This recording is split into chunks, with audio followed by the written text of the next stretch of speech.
At stake in this war game, the oil fields of Iran and control of the Persian Gulf, through which Western Europe and Japan get almost all of their energy supplies. The Shah of Iran, on whom the United States once relied to protect U.S. interests in the region, is long gone, and now more than 250,000 Soviet troops have moved either into northern Iran itself or are massed just on the other side of the Soviet border. More than 100,000 Soviet troops remain in neighboring Afghanistan. U.S. ground forces in Iran have been reinforced from 25 to 35,000. That is the deteriorating situation which causes the president's senior national security advisors to broach the possibility of using nuclear weapons in the area. Winston, we requested a series of briefings. I wonder if we could begin with those. The first one will be a military situation briefing by Mr. Mason. Please send in Mr. Mason, please.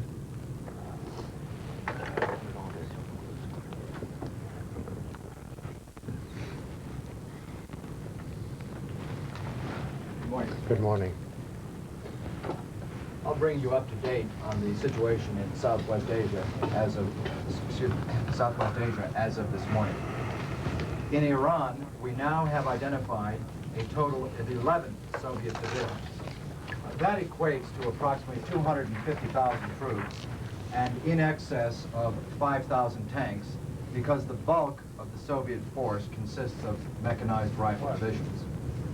The initial army, which has previously been in the area of Kermashan and Hamadan, has generally closed in those areas. That is, the mechanized rifle divisions have moved toward and partially closed on Kermashan and Hamadan. The Airborne Division and the Air Assault Division are still located at those two forward airheads as previously briefed.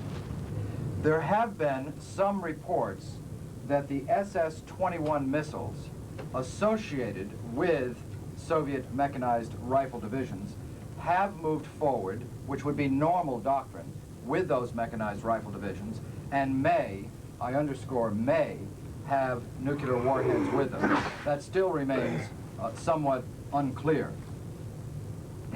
Within the last 24 hours, the commander of Central Command has met with Colonel Shirazi at the Bushehr airfield.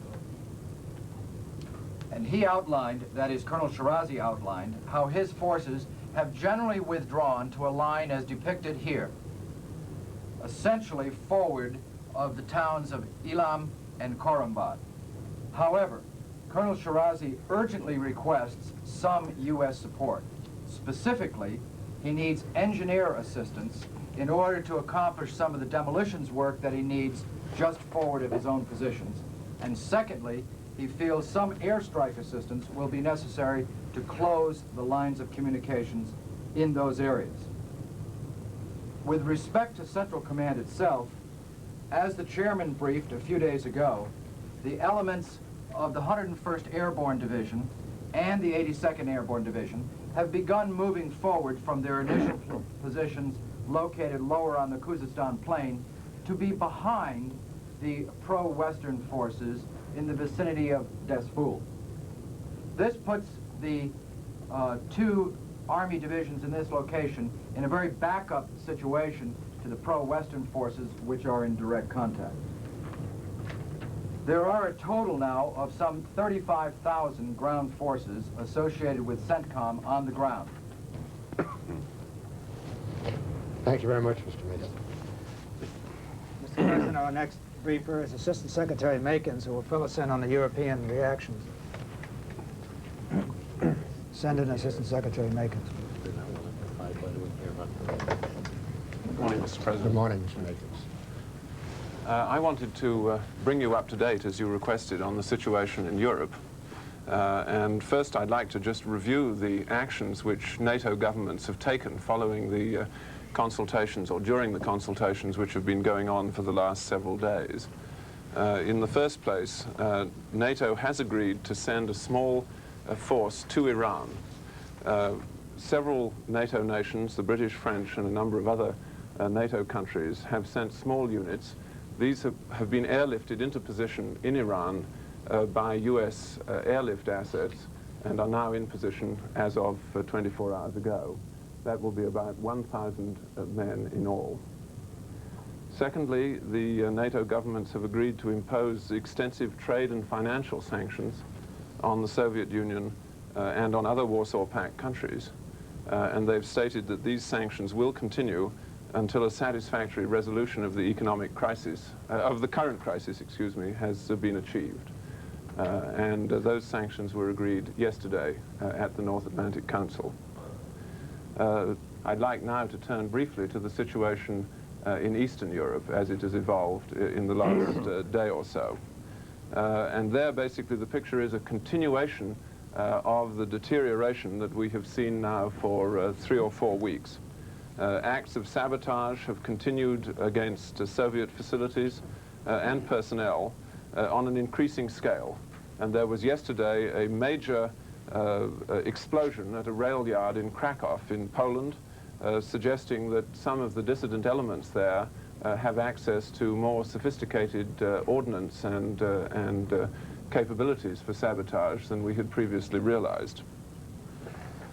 On the Warsaw Pact exercise front, the Warsaw Pact exercises have continued. Soviet divisions are continuing to exercise both in the Western Soviet Union, in Poland, Czechoslovakia, and East Germany. And I should just perhaps mention, though I think that you've been briefed on this otherwise, but in context of the NATO consultations, there is some concern about the reports we have of the increased deployment of Soviet strategic missile submarines, SSBNs. There are, we estimate now, 30 SSBNs at sea, compared with a normal level of approximately 15. In addition, we have some very tenuous indications, which are just coming in, that Soviet strategic bomber forces may be being put on a somewhat higher state of readiness. Thank you very much. Thank you, sir. Clark, have we any word from Ambassador Horlick? Mr. President, we have one more briefing, I think. Before that? Yes, sir. Assistant Secretary Saunders is waiting to brief us on the reaction of some of the Middle East countries.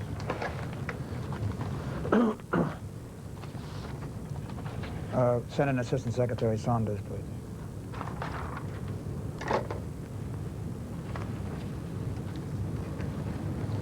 Morning, Mr. President. Good morning. Good morning, Mr. Saunders. When the Saudi government gave us their permission to use bases for our aircraft operating in Iran, the King called our ambassador in and asked him to convey to you a personal message. First of all, because of the immediate danger and the communication from Shirazi, the Saudi government will now allow U.S. combat aircraft to operate from Saudi bases. Second, the members of the Gulf Cooperation Council asked the President for reassurance that the United States will defend members against attack from the Soviet forces or from Soviet-backed forces. They also request that the United States back Shirazi's forces in Iran. Third, the Saudi government asks you, sir, that the United States not embarrass the Saudis in this action by allowing American military aircraft to stage through Israel at this time. Thank you, sir. Thank you, Hal. Well, at this point, then, I should talk to Ambassador Horlick. Right. Yes, I understand they have passed another message through Ambassador Horlick, so I think we ought to call him. He's ready to come in, All Mr. right. President. Please, Senator Ambassador Horlick. Good morning, Mr. Ambassador. Mr. President. Mr. Ambassador, why don't you pull up join a us? chair. Keep getting these intelligence reports. They won't let me get them in. Oh. I'm going to resign. Well, Mr. President, the Soviet ambassador called yesterday evening and asked to see me on a private basis. He said he felt it was important that the U.S. side should understand the mood of the Soviet leadership at this point. He said that the confrontation between U.S. and Soviet military forces in Iran had now reached the point which he said was our standing on the razor's edge of direct conflict. He said the Soviet leaders believed that they had so far exercised great restraint even as our military intervention into Iran continued, but that he was sure we had observed that the Soviets had now inserted forces such that they were in a position to move rapidly in order to eliminate the threat if the U.S. intervention was not terminated. He said that we should have no doubt at all about what the outcome of such a conflict would be if it were to take place, and that if this U.S. adventure, as he called it, were not terminated very quickly, the Soviet leadership would have no alternative but to remove the threat forcibly. Now, he did make a special point of saying that the Soviet leaders were growing increasingly suspicious that our actions in Iran were part of a broad general offensive, which also included Europe, where tensions had been raised to what he described as an incredibly dangerous point. And then he said to me, he said strictly on a personal basis, he was concerned that in this atmosphere of extraordinary strain caused by these multiple crises facing the Soviet leaders, that pressure to seek relief by some decisive action could prove irresistible. He would not elaborate on that, but clearly his intention was to convey to me a sense of high tension in the Soviet leadership. Now, he did say one new element that he introduced, which I think is significant. He said if the Soviet threat to the oil fields is in fact of concern to the United States, he suggested that the Soviets might be prepared to provide assurances that their forces will not move further south into the oil fields if U.S. military forces were promptly withdrawn. With respect to the Soviet presence in the north, he said vaguely that they would be prepared to withdraw those forces if efforts to suppress the URA government in the north were terminated by these efforts, by what he called these Shah restorationist forces supported by outside pressures. I did ask him whether he was suggesting that the Soviets would agree to a simultaneous withdrawal of U.S. and Soviet forces from Iran.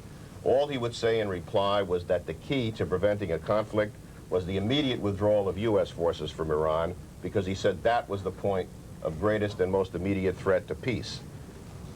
Mr. President, as I read it, they are giving us really a choice between being humiliated or fighting. I am not against negotiating, but I think realistically speaking, that is really the choice we're being offered. And it seems to me that at this point... You mean fighting or standing our ground? There's no indication. Well, fighting essentially because they will attack us. That is, we are being told that we either have to fight them and eventually be pushed out because we're superior forces, presumably, or we have to accept a diplomatic humiliation of the kind that they suffered in 1962 in Cuba. And it seems to me that at this point, nothing short of a direct communication between you and the Soviet head of state can really salvage the situation. Mr. President, I have a different interpretation, and this requires a little imagination. It seems to me that they answered us, they would not answer us formally, but they heard the Secretary's message, which was to the effect, we're prepared to negotiate, and we're prepared to negotiate the withdrawal of American troops, but we're not going to accept a humiliation. Their answer to me, through Ambassador Horlick, really, I think, stripped down to its essential, is a three-part bargain. They give us an assurance they will not attack the airfields.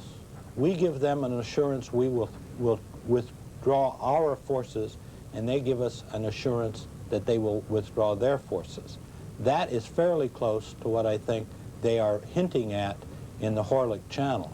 I'm not sure that's a deal we want to go for or even probe, but I don't think they're posing this kind of apocalyptic scenario that it's either fight or get out. Otherwise, I don't think they would have called in Horlick. I mean, if they just wanted to let this thing cook and escalate, and they've escalated, they've put in a lot more troops in Iran, and there's some other nuclear things that we're going to have to talk about. But at the same time, on a parallel track, they've begun to outline the terms of a bargain. It's very significant, it seems to me, that they told Ambassador Horlick they will give some assurance about the integrity of the airfield. Now, that may be a come-on, some bait. My interpretation of their position up till now is that they have no intention whatsoever of leaving Iran.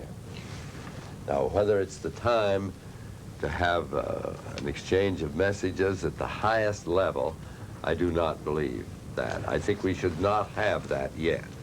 I can see that it could reach a point where we would have it, but I think that should wait until the situation clarifies. We see how far they intend to go, how far our allies plan on assisting us. I'd like the situation to clarify a good deal before we have this meeting at the highest level. Mr. President?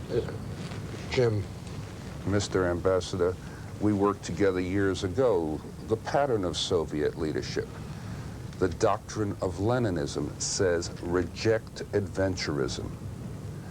They are bluffing at this time, as they might under that doctrine.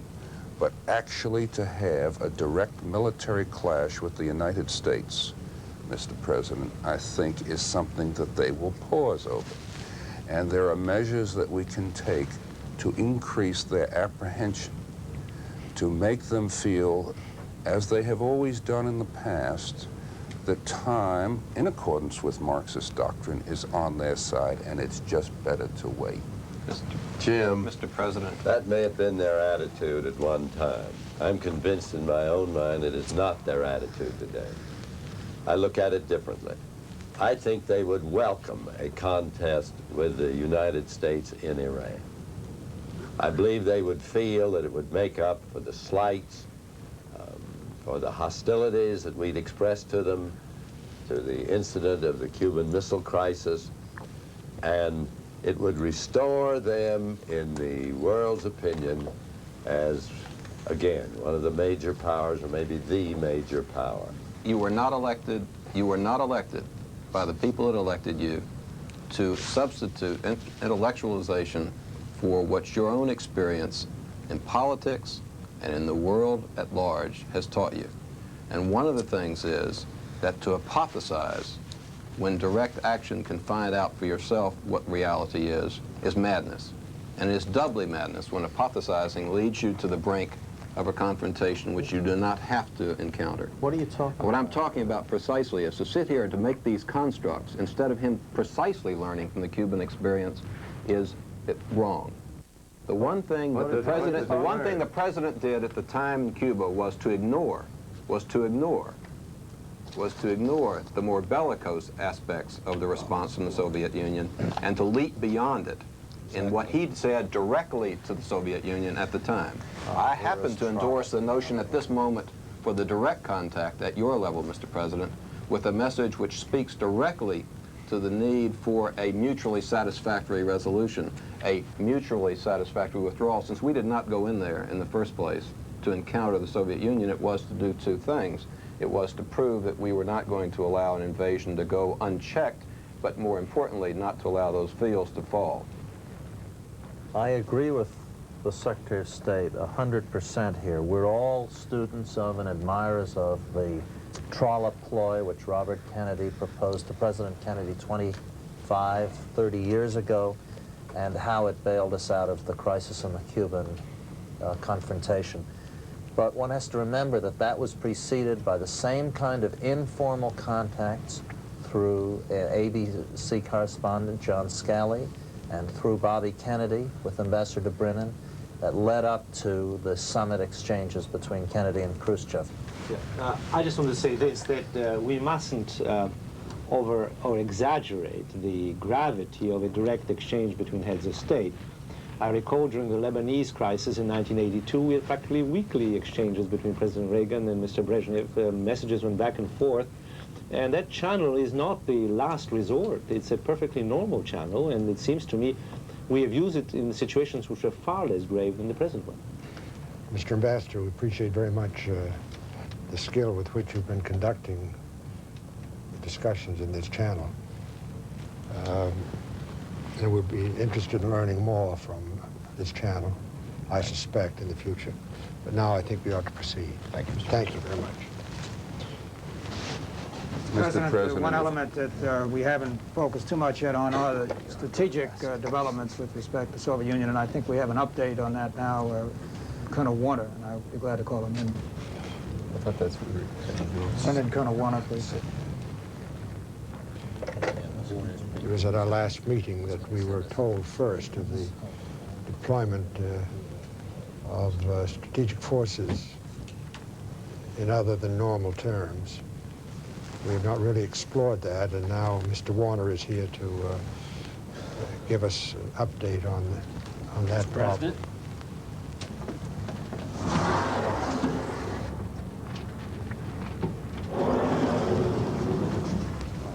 What I would like to do for you today, sir, is to speak about the state of the Soviet strategic forces, compare that with their normal day-to-day state as we've observed it over the last few years, and also at the conclusion discuss for a moment the state of our forces and the relative balance between the two. In a normal state, the Soviets keep only approximately 25%, that is 15 submarines at sea, in a day-to-day condition ready to respond to some crisis. The majority of those submarines have been kept in recent years up here in these enclosed Norwegian and Barents Seas and out here in the Sea of Okhotsk.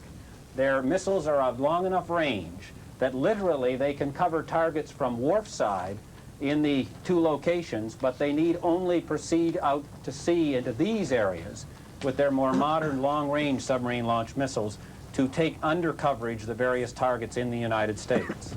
What we have seen in the past several days is a change in the day-to-day condition of those submarines. Where normally we had, again, some 15 of them at sea, we have had two different groups go out to sea, coming from both this area in the Kola Peninsula and in the Far East, so now they have 30 of those at sea. This is an unprecedented move.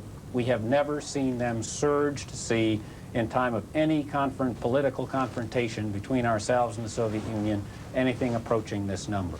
I think the main conclusion in talking about both the day-to-day state of alert and in time of generated crisis is that both sides has many thousands of weapons deployed in a variety of manners that are sufficiently survivable, that neither side can pose a significant disarming strike against the other.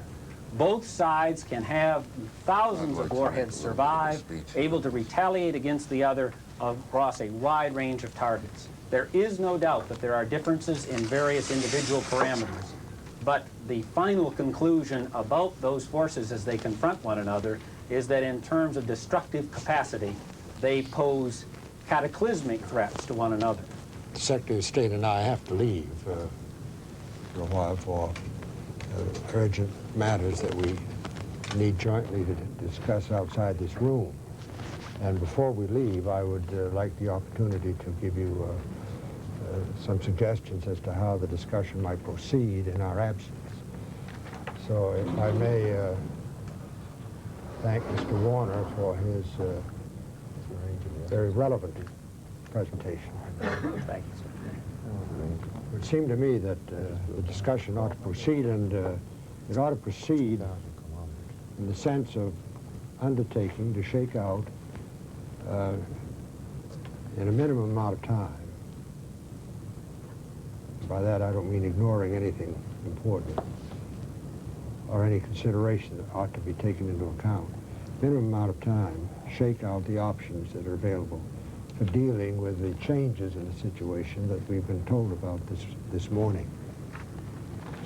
With that, Clark.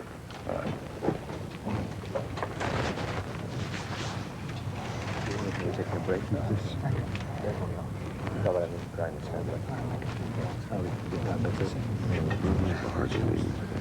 I think we should resume as soon as possible. Well, you all heard the President. He wants us to develop some options in the context of some of the guidelines he suggested to us as his present state of thinking. Now, we have some specific requests and operational decisions to make, but before getting into that, I think we should focus now on our broad strategy. What outcome do we want, particularly in Iran, but there are other factors such as Eastern Europe, and how do we get there? Specifically, once we have a sense of that and what our assets are, how do we go back to the Soviets militarily on the ground in Iran in light of their move southward and the SS-21 movements, and diplomatically through the Secretary of State and/or the Horlick channels? It seems to me the best solution, the best objective would be a mutual withdrawal. A moderately acceptable solution would be that they stay in the north and we stay in the south. The worst outcome would be that they stay in the north and we withdraw. That obviously this is unacceptable. How do we persuade them to move towards our optimal objective? It seems to me we have to make it clear to them that at stake is not only Tehran and Iran, where they have considerable preponderance and capabilities which we lack, but their global position. We've talked about it before. And that means horizontal escalation. The most nearest place where this can be done, it seems to me, is Afghanistan. We could supply the Afghan freedom fighters with the kind of equipment which they have lacked until now, including surface-to-air missiles capable of knocking down Soviet helicopters and Soviet planes, sending advisors, perhaps, to Afghanistan to help them, or at least threatening to do that. Well, it seems to me that the problems with the pursuit of the integrity of Iran are substantial on the substantive side, less so on the diplomatic side. Substantively, I think that the Secretary of State has correctly indicated that the Soviets are not going to withdraw from northern Iran. They may change that. We may be able to achieve mutual withdrawal, but for the moment, I express doubt whether they are prepared to go through. Secondly, we went in to protect the oil fields. We have an advantageous position at this time for the protection of the oil fields. Where would our forces withdraw to if we withdraw? Would we then be in a position quickly to reinsert them in order to protect the oil fields? And I remind you again of the criticality of those oil fields for the preservation of the structure of what we call the free world. I'm prepared on the diplomatic side, however, to pay some lip service to the question of the integrity of Iran and to explore that as a way of opening up the channels of communication with the Soviet Union. Meanwhile, and I want to mention just briefly that there are a number of things about Iran that we ought not to be particularly concerned about. The movement of SS-21s. Soviets moved nuclear weapons into the Middle East in 1973. We should regard that as a normal deployment on their part for the moment. They are well aware of our capacity in the region to employ tactical nuclear weapons. This is, in a sense, their attempt at a deterrent. Are you suggesting, in effect, a de facto partition of Iran, even as we pay lip service as a longer-term objective to get a mutual withdrawal, but in the near term, let's settle for a de facto partition? Is that true? I think that for the near term, we should settle for a de facto partition. It protects the oil fields. It deals effectively, I think, with the reluctance of the Soviets to withdraw from the north. And if we can get mutual withdrawal, we must find a base structure in the region that will protect us, will permit us to protect the oil fields under those changed circumstances. And about Europe, do you have any particular views on how we handle that situation? Well, I think that there's a basic stability in Europe. I doubt that Eastern Europe is going to be permitted by the Soviets to evolve very far. We have the lessons of all the satellites. The Soviets will crack down. We are not going to start general war in order to respond to the conditions in Eastern Europe. Fine. I see that I'm being called again. Okay. Thank you very much, Mr. Secretary. Bill, now it's your turn, and you have your time. it's late in the crisis to suddenly start saying, well, maybe we should have some horizontal escalation. I mean, we missed the chance. We missed a major chance to do it. Now, what's being proposed, it seems to me, is second-rate stuff. Doing something in Afghanistan is going to get lost in the noise level of this crisis. I think we've got a fundamental choice. We can either work for our maximum objective, which is to get the Russians out of Iran. The minimal price will be that the United States gets out and may have to give some guarantees as to the future status of Iran, that we won't be used against the Soviet Union, it'll be neutralized and so forth.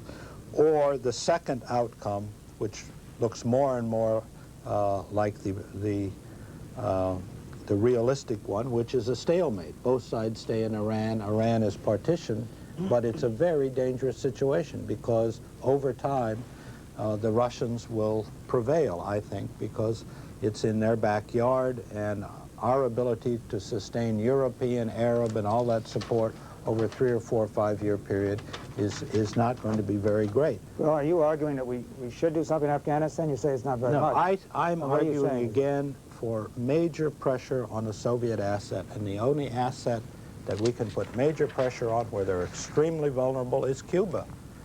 Cuba is a big prize for the Soviet Union, and it's vulnerable as hell. Well, General, why don't you address some of these things? Sure, I'd be happy to. It seems to me that the most difficult question that we face right now is what action do we take against the Soviet divisions that are moving from north to south and to come in to reinforce? That's the most difficult question we face, because despite all the concerns that have been expressed here about taking time in order to respond, the longer you take, every day that goes by puts the Soviets in a stronger position if they're able to get those forces in to reinforce and down into the position where they're able to move out into the plain. So the issue, as far as I'm concerned, is that if we want to ensure that we have the capability to be able to successfully defend in the South, it would be prudent to take action against the Soviet divisions moving from north to south along the eastern front.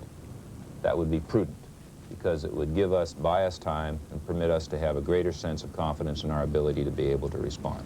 And that is a very, very critical step. There are 2 ways we can go about doing it. One, which is less effective, and that is effective but less effective, and that is by increasing the number of Americans and Iranians that we have in the area, and being able to disrupt through clandestine means the various routes through that area, or to even give them permission to attack convoys as they're coming south in that mode. Excuse me, is that American troops attacking Russian convoys? American unconventional warfare forces with indigenous forces. That is a step beyond, it's a step beyond. Direct Soviet U.S. I just want to get the... I am making it very as clear as I can. And the second is to do that with air power, with precision-guided munitions to blow up the area and to do that. Could I ask you a question? Sure. Suppose, option 3, suppose somehow in a direct diplomatic conversation it were possible, and I do not have any belief that it is, to call for a freeze in place right now, no more movement while discussions go forward.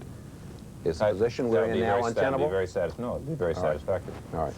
What you're trying to prevent, a freeze in place. What you're trying to prevent is those forces from getting all the way down into the south where they're able to reinforce, and from that point on, the balance, the correlation of forces tends to flow to the Soviets. Let me get one thing straight on the air power. Does that have to be American air power, or can it be Shirazi air power? In my judgment, at the present time, it has to be American air power, because it's only our capability to do that. Even if it were Iranian air power, it would have to have cap from U.S. and would have to have additional assistance provided by U.S. for them to be successful. Don't we have enough irregular pilots?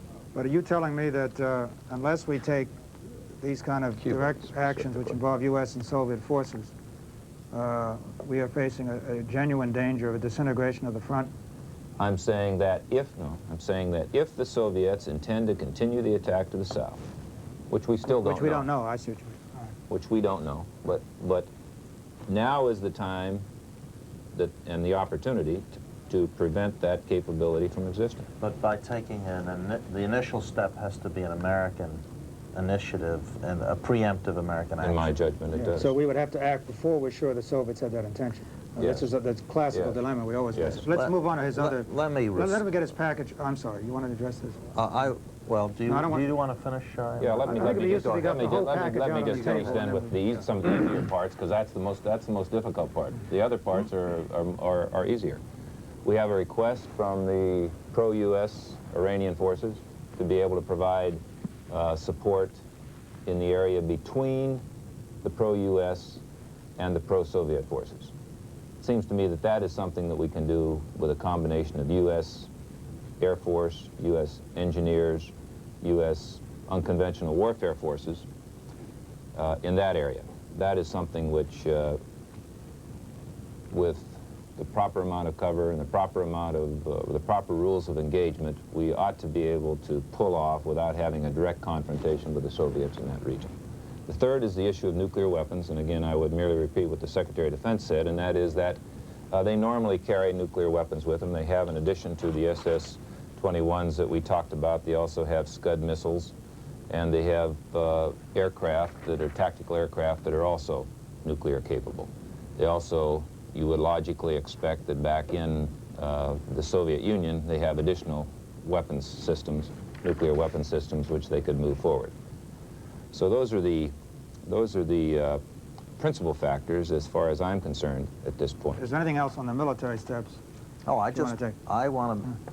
Do you want to give us 10 seconds on that? But Well, I think that there may be a misunderstanding here in horizontal escalation, which Bill and I might have clarified right now by a short private conversation.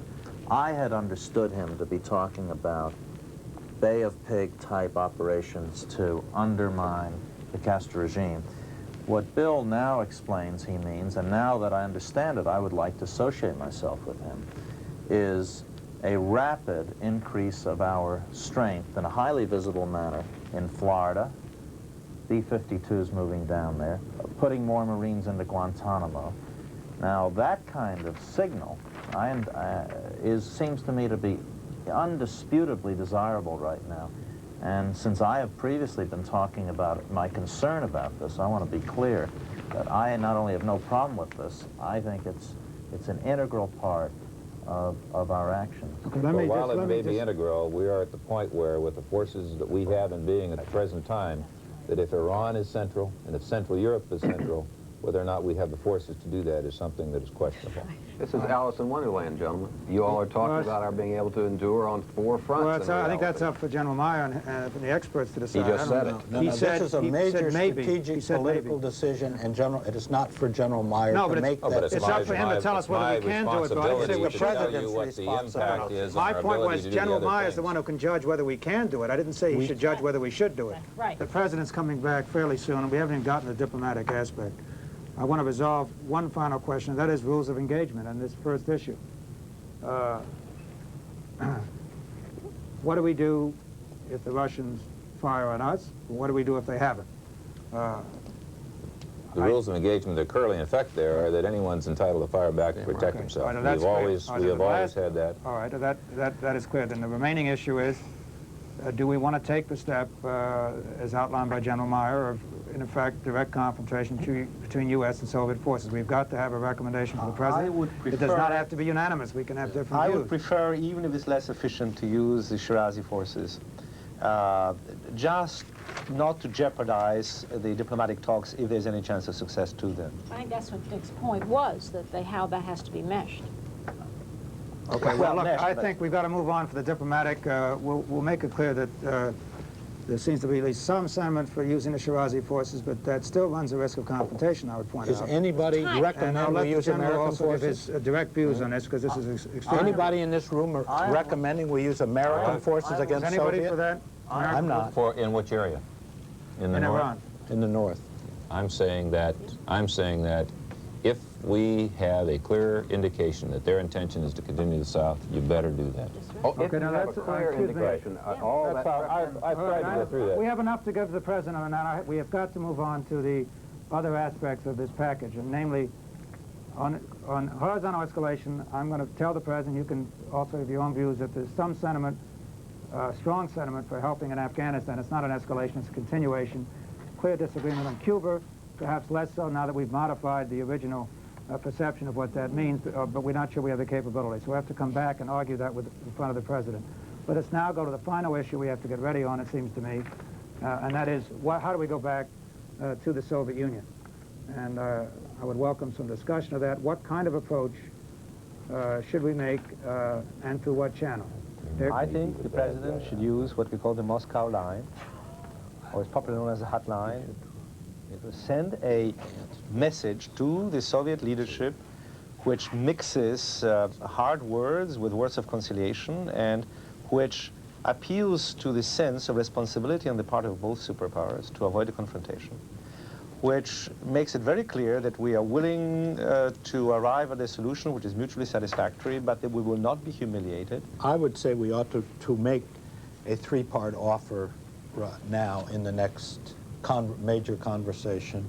Ceasefire, freeze of movement of Soviet and American forces in place, negotiated a mutual withdrawal of all foreign forces, and probably point 4, though I'm not clear on this, some kind of discussion as to what the composition of the government of Iran will be, including American guarantees that we won't take advantage of the dissent and all that kind of stuff. I would put that forward to them as we take up the military option in Iran.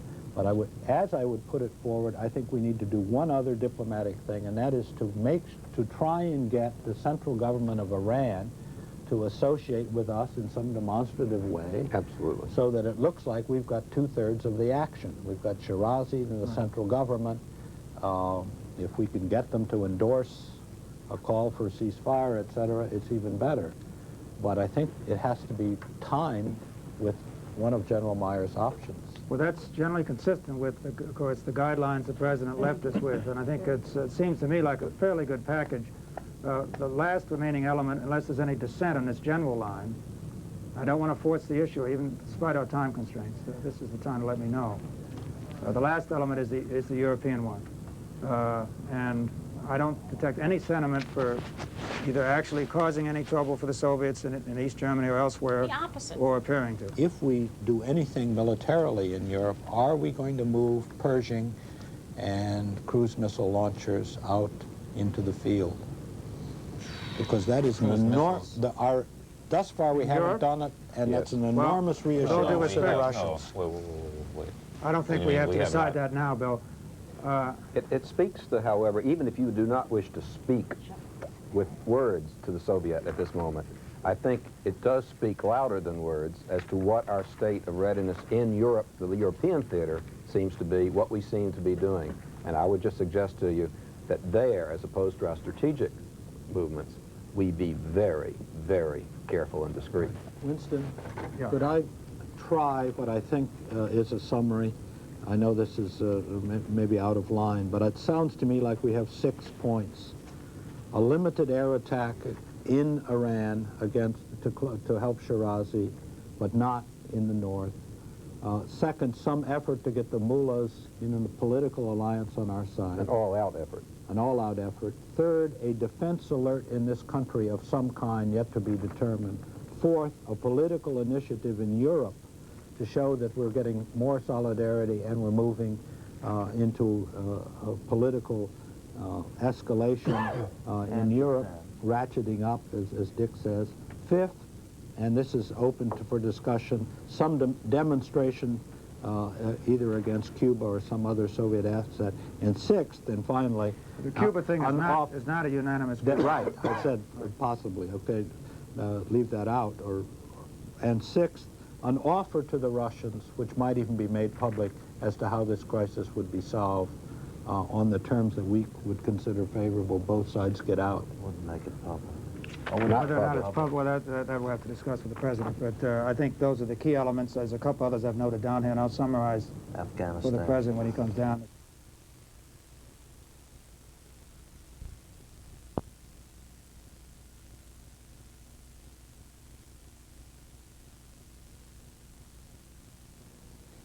Since Soviet forces in our crisis game first moved across their border into northern Iran, more than 3 weeks have elapsed. it is still spring 1985.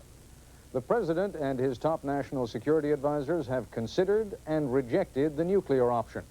But the Soviets have built up a massive manpower advantage in Iran. More than 500,000 available Soviet troops facing only 35,000 U.S. troops protecting Iran's oil fields and air bases in the south.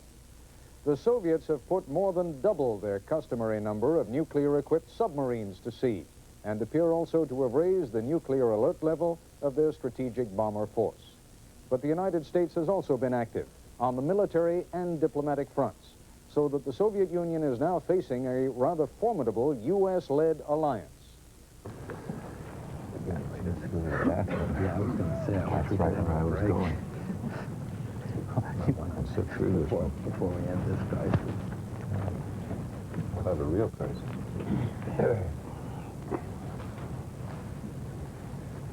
When? Did we have a summary? Yes, Mr. President, welcome back, and to the two secretaries. Mr.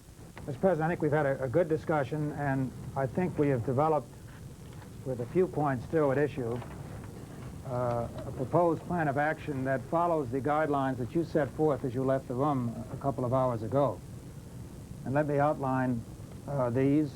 My colleagues who may have views they want to express if I've misrepresented their positions, which I hope I would not do. And let me give you the key elements of the package.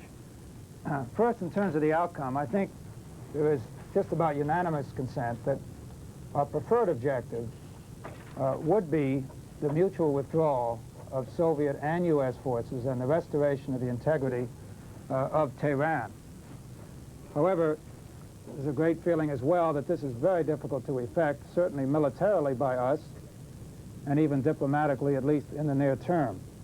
And therefore, while that should be our proclaimed objective, and one that we should genuinely mean and press both privately and publicly in terms of defining our objectives, I think the feeling is that we're going to have to settle for, and that it won't be easy either, a de facto partition in the short term, even as we work in many other ways to bring about the longer term objective. Now, in order to move toward that outcome, we suggest the following action. First, on the military front, General Meyer has outlined a serious situation if the Soviets intend to move south directly against our forces.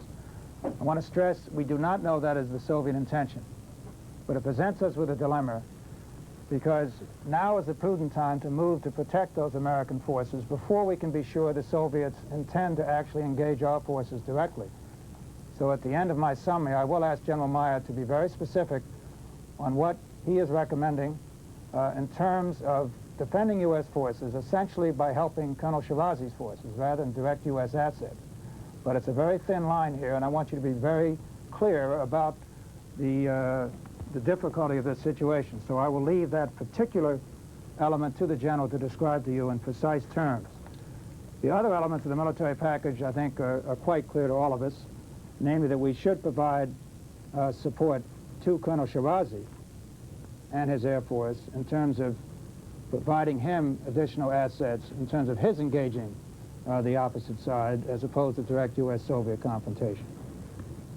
We do not believe that the tactical nuclear situation requires any further action by us at this point, that the elements in this situation are clear and that respectable balance exists. And finally, we do feel, again, in the military dimension, that we should respond by helping other forces to help give us a better balance on the ground, namely to respond to requests from the Tehran Islamic faction to try to help them, and also to step up assistance to the resistance in Afghanistan, which we do not consider really an escalation of the situation. That is something that's been going on, but we would try to increase the pressure on the Soviets there by helping the resistance even more. Now that takes us, Mr. President, to the diplomatic track and how we go back to the Soviets. And here I think we feel there should be a message that essentially is a mixture of firmness but also a clear indication that we wish to solve this problem peacefully, and that we would generally provide the following elements for a solution for them to consider. A ceasefire in place, because General Meyer has underlined that if we can achieve that, that is advantageous to the balance of power for us, whereas as time goes on, the situation threatens to deteriorate for the friendly forces. A freezing of all movement of Soviet and American forces in place.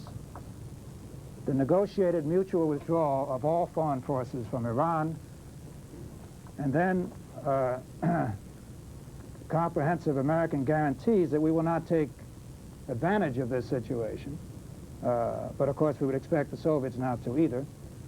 We feel that at this moment we should not explicitly give the Soviets guarantees about Europe. We have no intention of being provocative. We've been assured by the Director of Central Intelligence that we are not being provocative.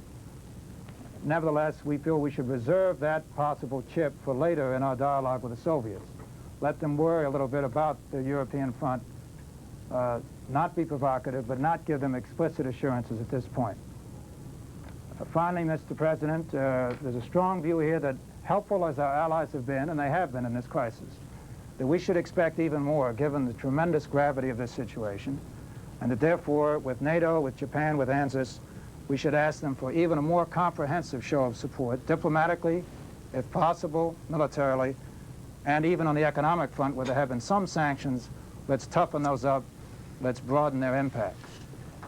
One area of disagreement, Mr. President, and I'm through with my summary, and maybe the General can address the military question. There is a disagreement whether we ought to put more chips on the table with respect to the Soviets in a global sense by beginning to put some pressure on Cuba. Not direct in the sense of provocative actions, but maybe building up some of our forces in Florida or sending some other signals.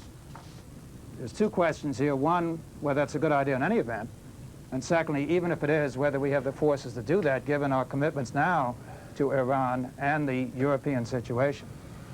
So that is where we've come out, Mr. President, and with your permission, I'd like the General to address perhaps the most critical point of all, the possibility of direct U.S.-Soviet confrontation in Iran.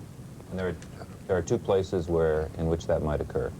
First, you'll recall that there are 5 divisions up in the north moving south. We've estimated that's going to take a couple of weeks for them to move through the passes and to be able to end up in the open areas where they could be used effectively.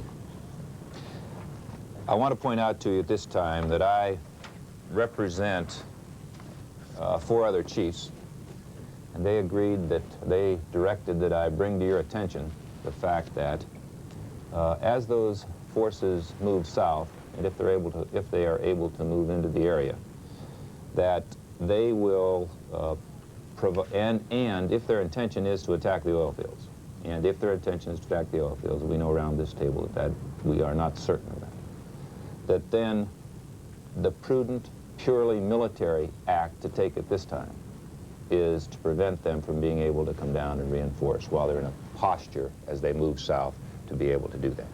So that it is this point which has been on the table here and the criticality of attacking them now if we have indications that there is a likelihood that they're going to be used further to the south. Because if you wait, then they've been able to mass a larger force down to the south, and it makes the problems of defending our forces in the south far more difficult.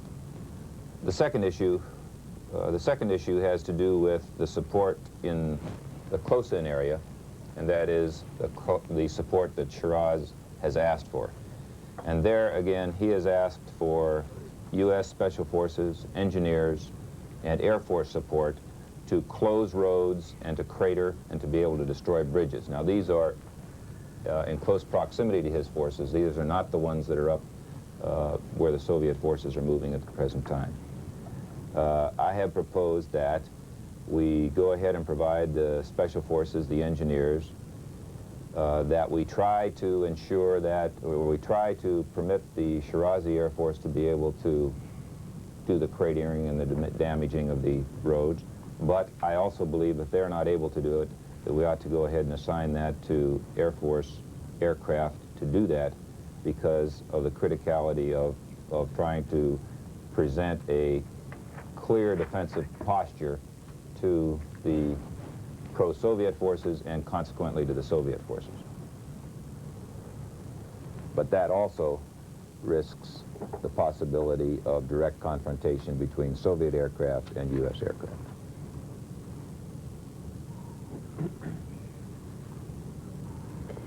Well, you've been busy. Have you dealt at all with the question of a hotline call discussion? We were not precise on that. There was some suggestion we use the hotline. We concentrate on the substance of the message, not the channel. So I think that issue is still for resolution, Mr. President. Now, with respect to the disagreement that you described at the close of your summary, question I take it of laying down some chips on the horizontal escalation line, and particularly Cuba. Have you exhausted that discussion, or are there points? Well, I think participants don't feel we've exhausted it, but I have to move us along because of the time constraints. Perhaps Mr. Highland and Mr. Carter, I'd say, are the principal protagonists for and against this position, and maybe they could very briefly outline their reasoning for their position. Bill, I think you should start. Well, you've already heard me argue this, Mr. President. I'm sure you're tired of it. Let me try and quickly give you my anatomy of this crisis and why I think horizontal escalation might be a key move. Remember, this started in the middle of March with what we think was a Soviet effort to establish a phony regime in northern Iran, then followed by the preparation for the invasion, and then the invasion on the 1st of May. Our response, I think, was surprising to the Soviet Union. You took a strategic response rather than a tactical one. For the first time since Vietnam, in effect, we put American combat troops on the line a long way from the United States. I think this changed the nature of the conflict with the Soviet Union and gave them pause. And the next phase, we saw some typical Soviet escalation moves in the crisis. More divisions into Iran, 6 more divisions than they had in the beginning. Alerting of some units in Europe, more pressures in the Western military districts, and in Poland, KGB units going into East Germany, an escalation on that front. For the first time, they began to play the nuclear card, this kind of theatrical move of the submarines, which we couldn't possibly miss, the presence of some nuclear weapons in Iran, but for the first time in that crisis, an opening that we have interpreted as a possible way out of a confrontation, a diplomatic move. We are now proposing, I think Winston just outlined to you, a series of moves to respond to what the Russians have done. On the local level, to try and keep the balance of power by the use of some limited means against the pro-Soviet forces, but not a direct escalation. Globally, we're still in doubt as to what we're going to do, but we are saying that in the United States we'll take some escalatory measures in terms of getting the public ready for a more serious crisis, and we're proposing to you what I think is a very effective diplomatic offer. My argument is we need one additional card at this time, and that is to raise the stakes somewhere outside of the narrow confines of Iran, where the balance of power inevitably is going to tilt against us. I propose a demonstration in Cuba. I'm not sure of all the tactics, but I think if we began to alert some of the forces in Guantanamo, perhaps send some more Marines to Guantanamo, perhaps to move some forces to the southern parts of the United States, to Florida, as we did in the Cuban crisis in '62, the message would be clear. I'm not proposing an invasion of Cuba or even serious preparations. What I'm proposing is a signal at this stage of the crisis to the Russians that we are prepared to escalate globally if they don't agree to our offer. Let me raise two questions, really one, I guess.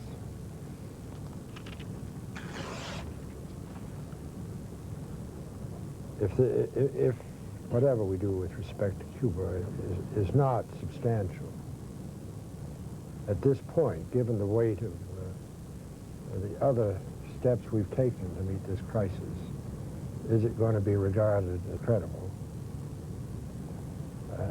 If not, what useful purpose does it serve? If, on the other hand, it is substantial enough to be credible, would it be likely, is it possible, that it would upset the possibilities of proceeding toward a successful negotiation? I'm not sure at this point. That, I understand your reasoning, and your reasoning is always very good. I have no, I always welcome it. But I don't really think that we need to do that quite yet. Although I'm willing, did you want to say something about this, Marty? Mr. President, if you're coming down against it, I think that you have come down on the side of wisdom, which I was going to try to explore, but I think well, sometimes I like to do that before you have suggested the course. Preemptive.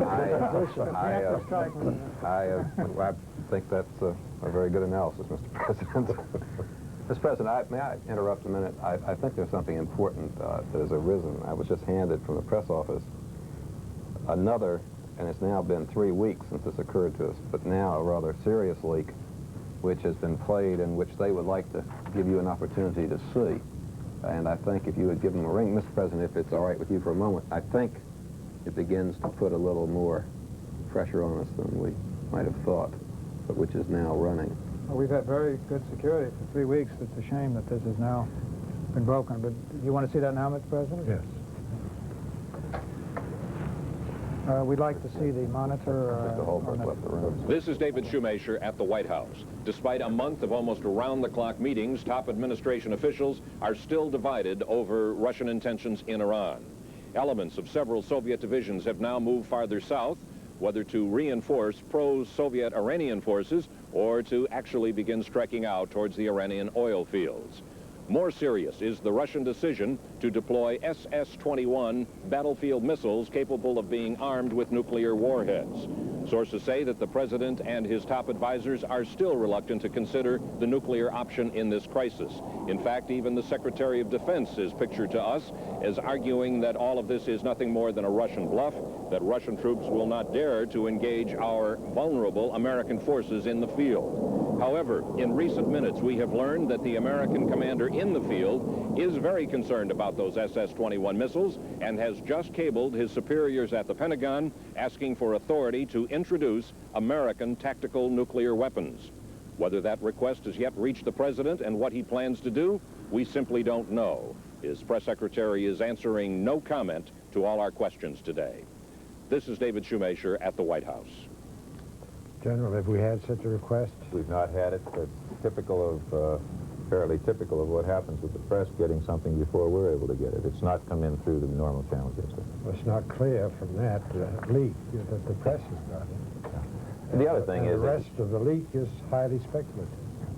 The problem out there, Mr. President, is that there is now a nation full of highly speculative stories. And as I'm sure you're aware, there have been now a number of demonstrations coming to contradictory ends. Large demonstrations suggesting that we are being overly bellicose, that we are unjustly endangering the security of the planet by what we are doing in Iran. Others who are suggesting that we are once more proving ourselves to be impotent, weak, without adequate backbone, and facing up to the fact that the Soviets are moving even as we stand there. I only think again, sir, that the background of support that you have managed to muster up until this point is moving rapidly away. Harding, I must say, I've been in public life for some 35 or 40 years, and I've never found it useful to try to conduct my political, business, private life in accordance with the speculations of the press. I feel much as Thomas Jefferson did about the press. I don't like the way they operate, but I'll defend to the death their right to do so. I think it would be a major mistake to let the press or outside opinion transform this crisis into a nuclear crisis at this point. It is not a nuclear crisis. The Russians have not threatened the use of nuclear weapons. They've played some cards which we expected them to play at some stage in the crisis. We have been very calm, in line with your directives, sir, not making this a nuclear confrontation. To now suggest that because of a report, or even if the general has asked for it, that we're going to change the nature of this crisis and begin moving to World War III would, I think, be just totally irresponsible at this time and contrary to everything you have said about this crisis. We did have a request. The request that came in was that, acting on the assumption that SS-21s are nuclear capable, I request authority to deploy additional nuclear capabilities into Iran, or nuclear capabilities into Iran, in addition to those that are already already available to me. What is your opinion? My opinion is that it's absolutely unnecessary, that they're adequate, that we have through our normal available systems adequate in the region. Now, you know that it's unanimous on the part of your NSC that they not be introduced. Unusual situation. At this time. There is no need for action at this time. Circumstances may change. Well, we have not treated this as a nuclear problem up to this point, and we do not treat it that way now. That is not to ignore the fact that we live in a nuclear world, but that's a different question. So I think that we accept the fact the message is sent, but I still think, General, following your suggestion, that you ought to get to the source of the recommendation and clarify both your understanding of what was in his mind and his understanding of the situation in which we find ourselves. Exactly. I'll do that. He's away from the secure phone right now, and I'll be able to get to him shortly. Well, if I may, at this point, in our absence, Secretary of State and Secretary of Defense and I discussed the question of the hotline option, which was raised earlier when we were in this group. And we are in agreement that the hotline option ought to be used. And a suggested draft of a message to be used on the hotline has been prepared. Before I get to that, with respect to these various issues that have been raised, the report that I've received from you of your earlier deliberations, the recommendations of the Secretary of Defense.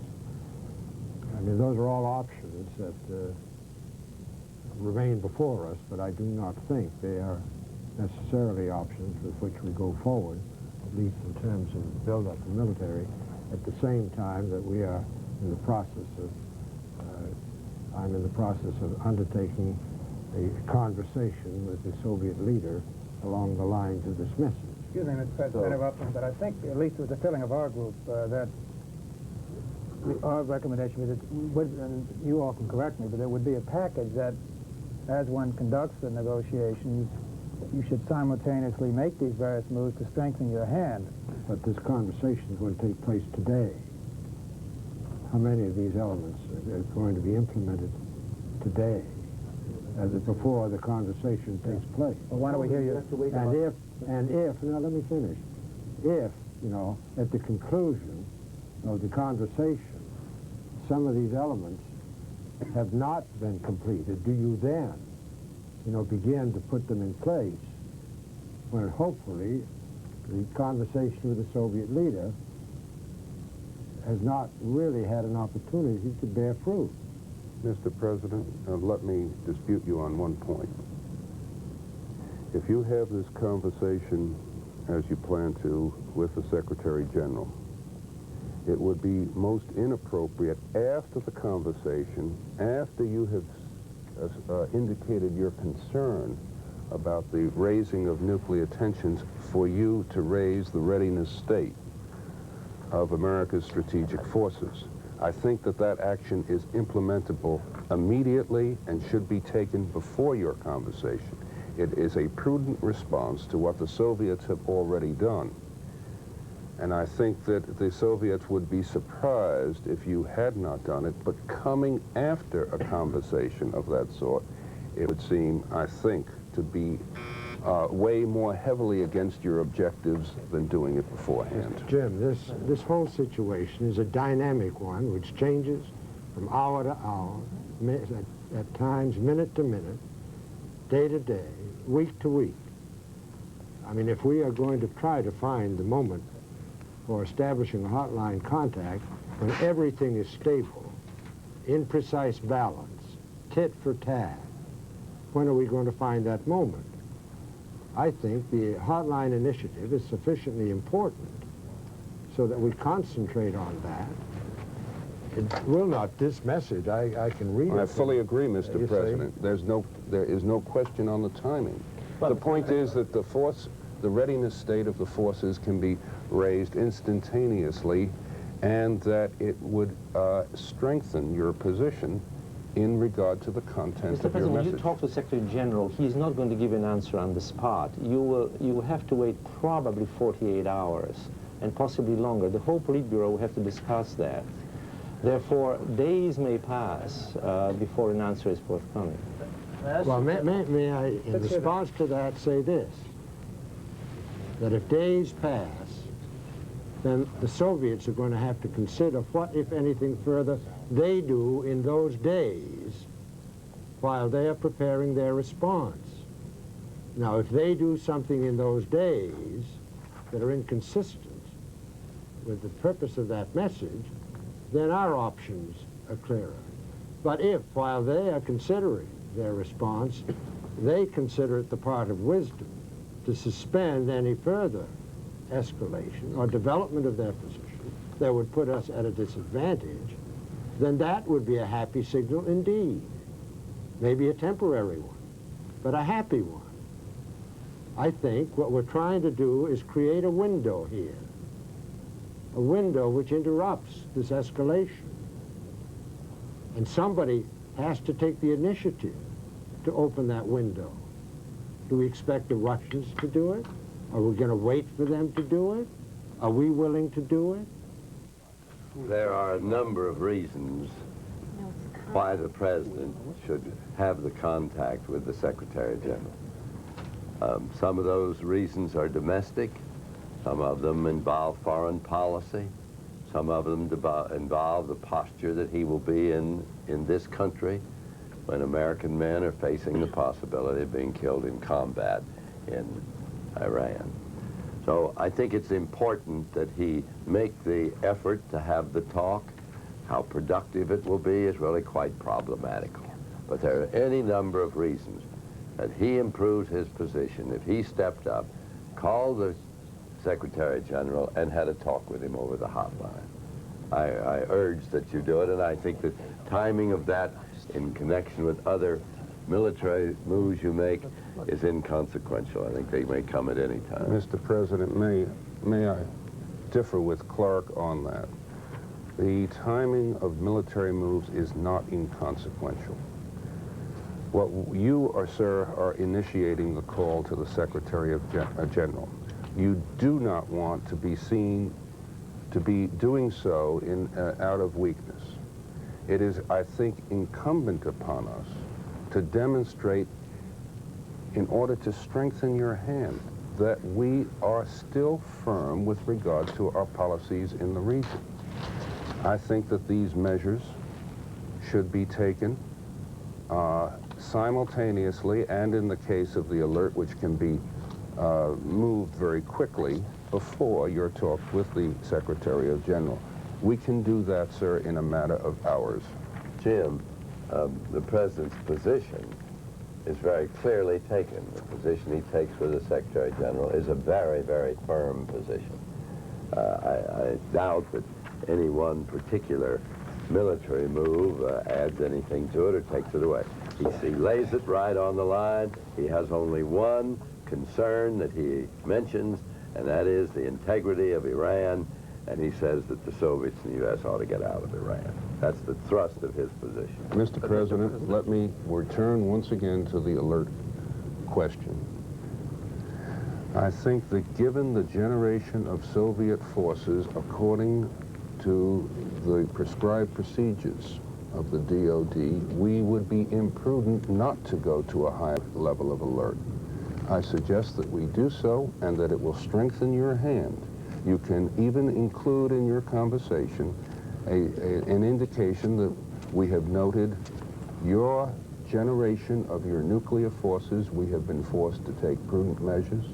The Secretary of Defense has raised the alert status of the force, but as a gesture of goodwill, and we're going to reduce the level of forces. I think that strengthens your hand, Mr. President. Mr. President. What is the content of your proposed message? It's very difficult to talk in the abstract. I've been looking for an opportunity to read it to you for some time. I'd be glad to get to that point. I find the agenda drives me rather than me driving the agenda. Mr. President, I'm calling because of the critical developments in Iran and the unsettled situation in Central Europe. The possibility that Soviet and American forces may come into direct conflict presents us with the gravest crisis our countries have ever faced. We share an obligation to make certain that events do not get out of control and lead to military escalation between us. I am confident that we both understand the utter irresponsibility of any nuclear war. Leaders of both our countries have made clear many times that a nuclear war cannot be won and must never be fought. As you once told one of my countrymen, the United States and the Soviet Union have one common enemy, and that enemy is nuclear war. In this crisis, we need to reiterate our common understanding of that fundamental point and to take measures demonstrating that we share that conviction. Specifically, since nuclear forces on both sides have moved to a higher alert status. That is not yet the case, of course, Mr. President. I expected that aside. I believe it is important for defense officials of our two countries to be in direct communication to arrange for a mutual stand down of those strategic forces. They should explore specific confidence-building measures to assure each other that we are not on a path that could lead us inadvertently to nuclear escalation. At the same time, we need to be clear on the situation which has brought us to this point. In Iran, we cannot back down. You cannot back down. The only stable settlement of the crisis there must involve withdrawal of both our nation's military forces and recognition of the continued integrity of Iran. Mr. President, as you know, the Soviets have been generating their forces under the procedures under which we operate in the Pentagon. It is prudent for us to raise the alert status of our strategic forces at this time. I think that by doing so, we will strengthen your position, and that in your communications with the Secretary General, you can point out that both sides are raising the alert status and that it is advisable for us to attempt to terminate that process. But in order to be able to communicate that, you would have to have already given the orders to raise the alert status, and I recommend that you do that at this time. Well, on the basis of the argument that Jim makes and the other presentations that were made earlier, I will agree to that proposal. I think it makes sense, and we can proceed accordingly. Winston, will you see that this message is transmitted to the Soviet leader? We will.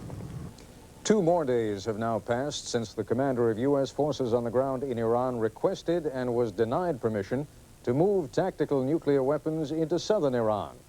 It has also been 2 days since the president sent a hotline message to the Soviet leader, and the Secretary of State now has the Soviet reply in hand.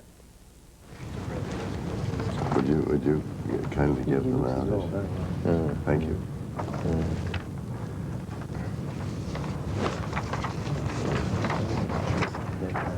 Yeah, 2 days. They took 2 days to reply. That's because the pipe said this long. It took 2 days to translate. They'd never write anything. It's 1 page. Mr. Clifford's just a reader. We have here the reply of the Soviet General Secretary to President Muskie's message. I think in order that perhaps we might get the full import of it, as you have your copies before you, I will read it. And that gives you the opportunity of making marks as you wish, because we will want to discuss it in some detail. Soviet General Secretary to the United States President. Mr. President, I fully agree with your assessment of the gravity of the situation.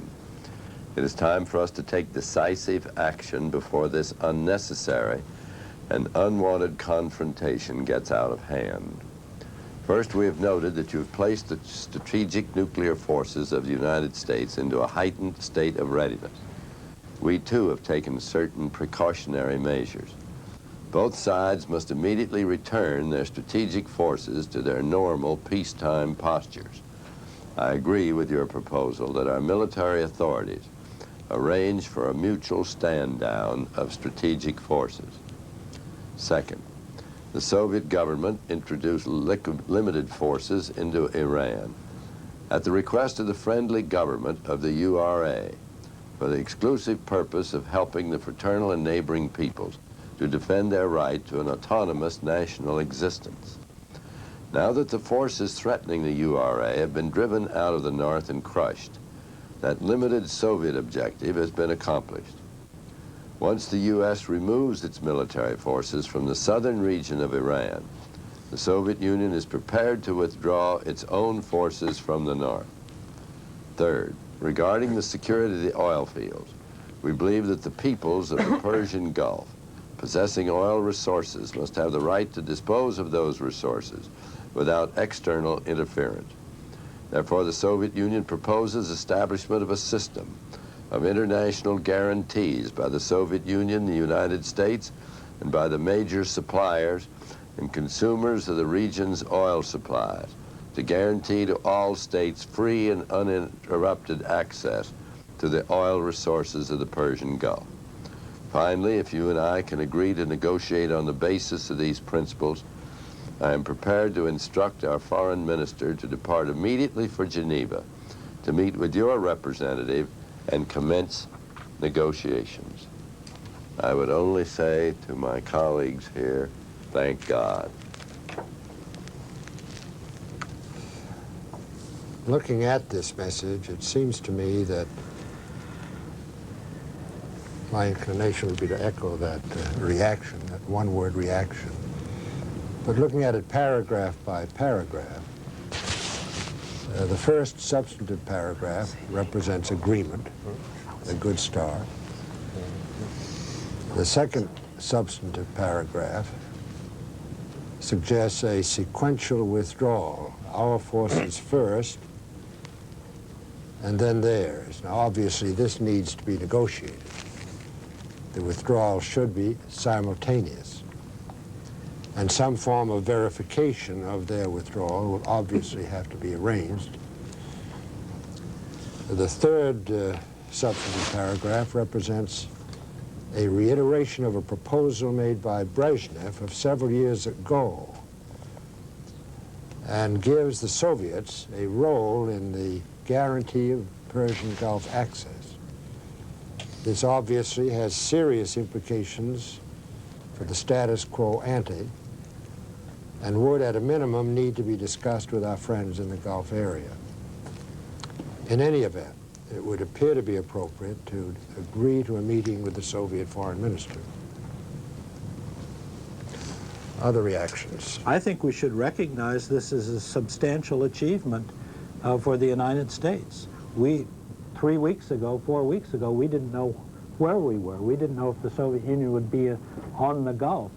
We have at least checked that, and in this statement, they say they have accomplished their limited objective and are now prepared to withdraw. That is a substantial retreat by the Soviet Union, and I think that is the essence of this, at this point in the crisis. We, in effect, I wouldn't say have won, but we are way ahead of where we were at the outset of this crisis, and it's quite an achievement. Mr. President. General. After you. I again applaud the efforts here. I would remind you, however, that we still have American soldiers and Soviet soldiers very close to one another in this area. We are not masters of our own fate over there also.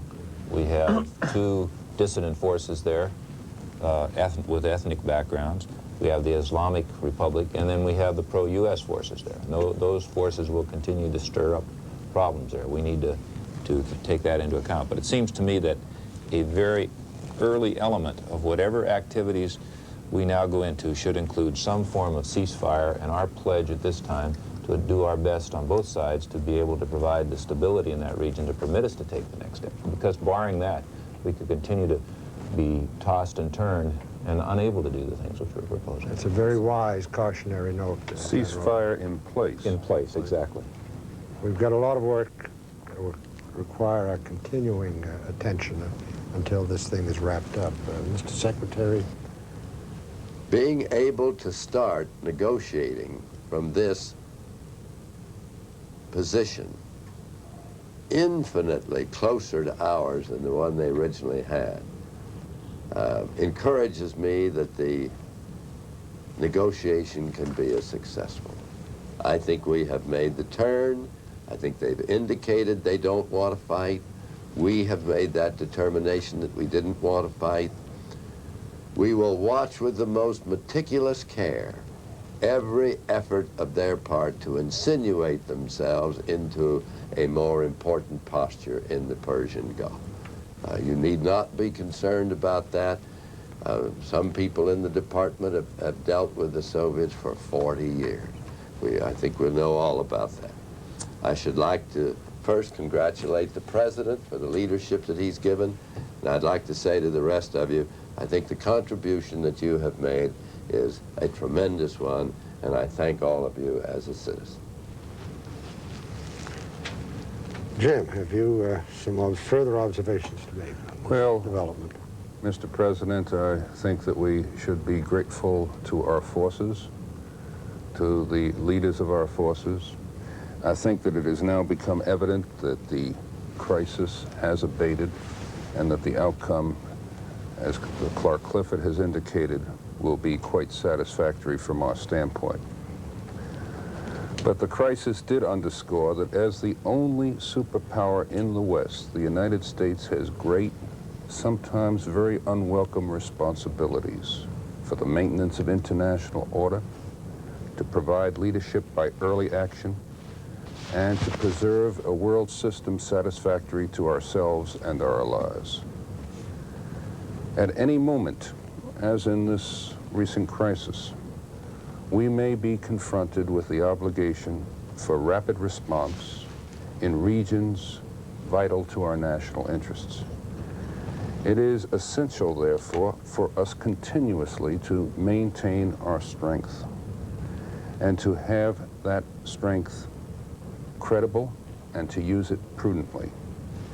In this crisis, it is the strength and readiness of our conventional forces that have provided the clear prospect that any recourse to nuclear weapons or threats could be avoided. Without such strength, we would have found ourselves faced with an unwelcome choice between loss of access to the oil fields that are vital to Western economies, the free world's Achilles heel, or to indulge in dangerous nuclear threats. By maintaining our strength and using it prudently, as you have in this case, we have preserved our position, and we have done so at relatively low risk and cost to ourselves. I think, along with the Secretary of State, Mr. President, that you deserve great congratulations. Well, I thank you both. I would like to, at the outset, address myself to the necessity for responding to the Soviet leader, and then to comment more generally, perhaps. I would like the Secretary of State now to put into another message to the Soviet leader those remaining points that still divide us over a resolution of the crisis in Iraq.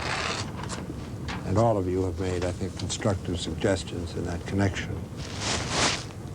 It is clear that some serious points of difference remain to be resolved before we can in any way consider that the danger of a serious confrontation with the Soviets has receded. Nevertheless, I feel that we are on the way to removing that danger. As President, I want to express my appreciation to all of you for your conscientious participation in these grave deliberations. I hope that none of us will ever again have to face the circumstances that have been before us during these weeks. If we ever do, I believe we have learned out of this sometimes agonizing experience that clear objectives, firm resolve, and a willingness to communicate with our adversaries can help to surmount the most threatening of circumstances. And I would like to re-emphasize, if I might, and restate my deep appreciation to the Secretary of State, Secretary of Defense, and all of the rest of you for your commitment, your wisdom, your perceptions, your experience, your knowledge, which has been most helpful to me. But even more than all of those, your willingness to give me support without qualification and without any visible doubt as to the course that we were following. Without that, it would be an impossible burden to bear.